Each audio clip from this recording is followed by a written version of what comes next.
This bill has been receiving some international attention since it was passed yesterday. So let's read to you some reactions from the international community on this development.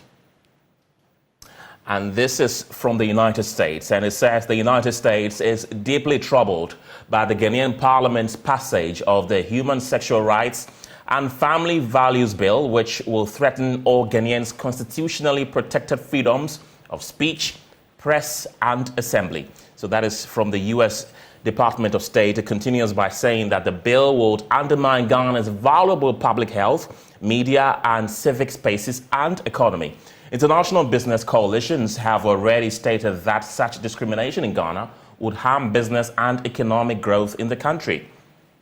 This legislation is inconsistent with Ghana's tradition of tolerance, peace and respect for human rights. The United States echoes the call by Ghanaians who have urged a review of the constitutionality of the bill to protect the rights of all individuals in Ghana. If the Human Sexual Rights and Ghanaian Family Values Bill becomes a law, it will exacerbate fear and hatred, could incite violence against fellow Ghanaian citizens, and will negatively impact on free speech, freedom of movement, and freedom of association. Right, and this is also coming from the United Nations. And the United Nations continue by saying that if it becomes law, it will obstruct access to life-saving services, undercut social protection, and jeopardize Ghana's development success. Evidence shows that punitive laws like this bill are a barrier to ending AIDS and ultimately undermine everyone's health. And this is from Rightify Ghana. It says, Rightify Ghana urges President Akufo-Addo to reject this discriminatory bill. We call on him to uphold the values of democracy and protect the supremacy of the Constitution of Ghana. President Akufo-Addo must stand firm in defending the rights and dignity of all Ghanaians, regardless of their sexual orientation or gender identity. As an organization committed to promoting and protecting human rights, Rightify Ghana will continue to advocate for the repeal of any unjust laws and stand in solidarity with the LGBTQ+ community in Ghana. So those are some reactions from the international community.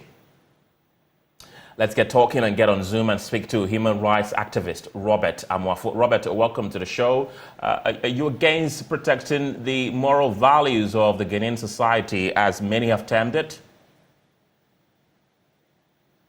Thank you very much for having me, and good afternoon to your viewers. First of all, I think let's talk about, what do you mean by morals, and whose morals are we talking about? And importantly, if we talk about morality, where in Ghana we have over 1,000 girls being defiled in 2020 and 305 women being raped. And today I'm sitting here with you talking about a group of people who we do not have statistics on this level. So which morals are we talking about? Well, the morals are defined in the bill which was presented to Parliament, and Moses Fuamuni, who spoke a while ago, mentioned that people who engage in these activities are also prone to diseases, and he's personally taking care of some of them. And the latest statistics from the AIDS Commission identifies that male-to-male sex, for example, breeds a lot of HIV in society. So these are some of the morals that the proponents of this bill presented to Parliament. First of all, let's get the statistics right, The most recent statistic that we know from the Ghana AIDS Commission and the Ghana AIDS system shows that AIDS, the prevalence of sexual transmitted disease and HIV is higher among heterosexuals who have sex indiscriminately, first of all. If we say there's higher prevalence in a particular group of people, it means that it could be a few group of people, but because of certain circumstances, amongst them, there's high prevalence. It doesn't mean that it is prevalence as in spread across everybody in the country. So I think it's important that when people use these statistics, they use it in context and they use it in the right sense scientifically as it is done. So again, which moral are we talking about? Whose morals are we talking about? Do we all define everybody's morals in their homes?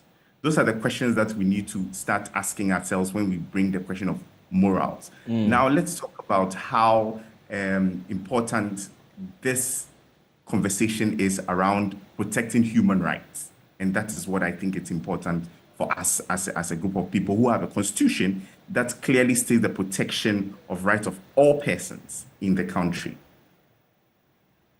Right, and talking about that, the proponents did mention that, for example, if you do it in your room, do it behind closed doors, they have no problem with that. But promoting it, projecting it is where they have a problem with.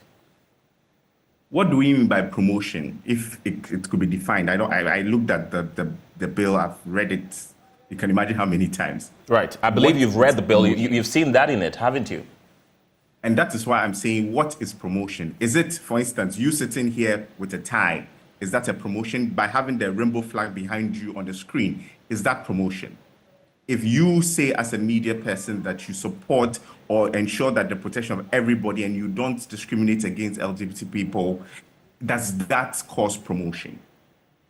So it is just to see how needless this bill is, number one. To also say that it is going to cause confusion and it's going to cause people to use it wrongly in many contexts. You know, if I feel that I don't like you and I think I need a law that should make you look funny or the police should harass you, I'll say, well, I saw you holding the hand of a friend in the studio, so you've held out us. You know, so then who is harmed? Is it only LGBT people? No. So that is how this law is needless. Everything these proponents talk about are already in our laws. They talk about children. We have the Children's Act that protects children. If we talk about Criminal Offences Acts, that cover a lot of the crimes that they talk about. So why do you need another law that specifically criminalizes the identity of an individual?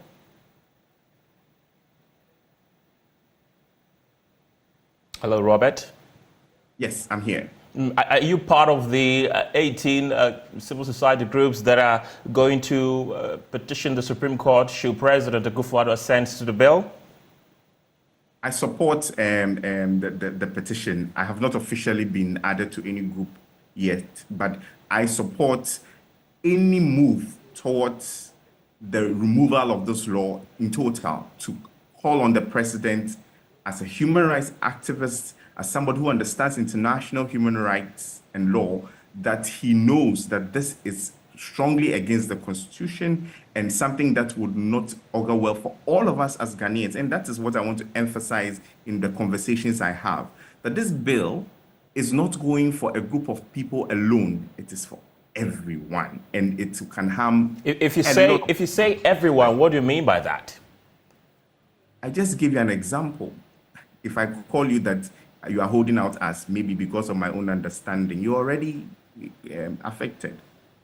It could be used politically. I mean, now it's elections. I can pick up a law and say, oh, I saw this person holding hands some time ago, so he can lose his position. Now there are politicians who are using this as a tool for popularity, to make them more popular, to be seen as the ones who are doing the best for the morale of Ghanaians.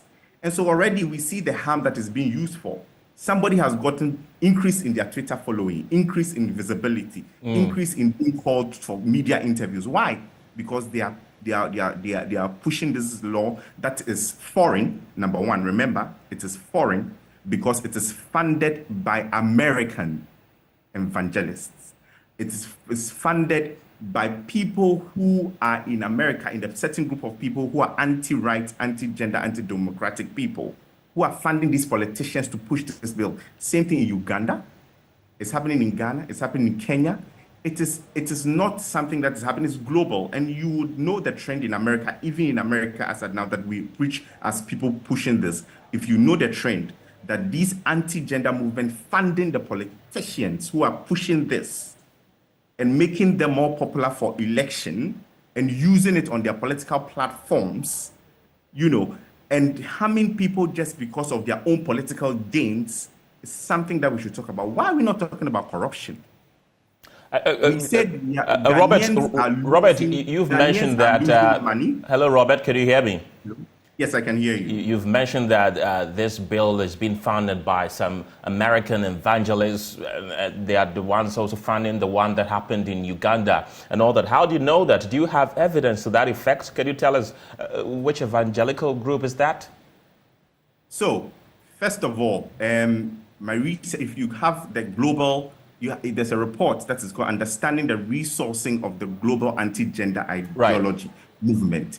And this report indicates, number one, International Organization for the Family, World Congress of Families, Alliance Defending Freedom, American Center for Law and Justice, Christian Broadcasting Network. And for your information, please give me a minute to also give you that in Africa alone, they are funding with 144 million only from 2013 to 2017, these bills that are happening across the continent and other things that they are doing towards anti-rights, anti-gender activities, including this bill, which is anti-LGBT.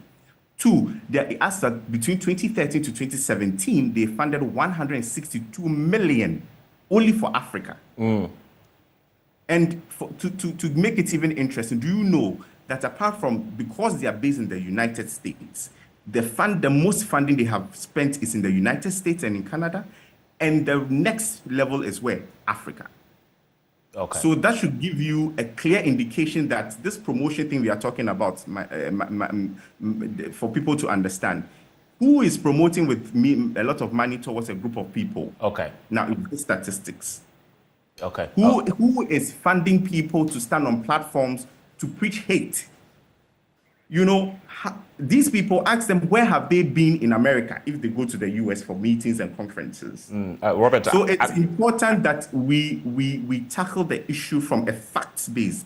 This law does not have any research back in it, but it's important that as a country, when we are making any law, it is backed by facts, figures, and statistics. Right. Domestic violence law, domestic violence and business opportunities turn out statistics every year. All right. Now, Robert, I'm afraid for the sake of time, we would have to end the conversation here, but we'll definitely get you in our subsequent bulletins to elaborate further on this issue. Thank you very much.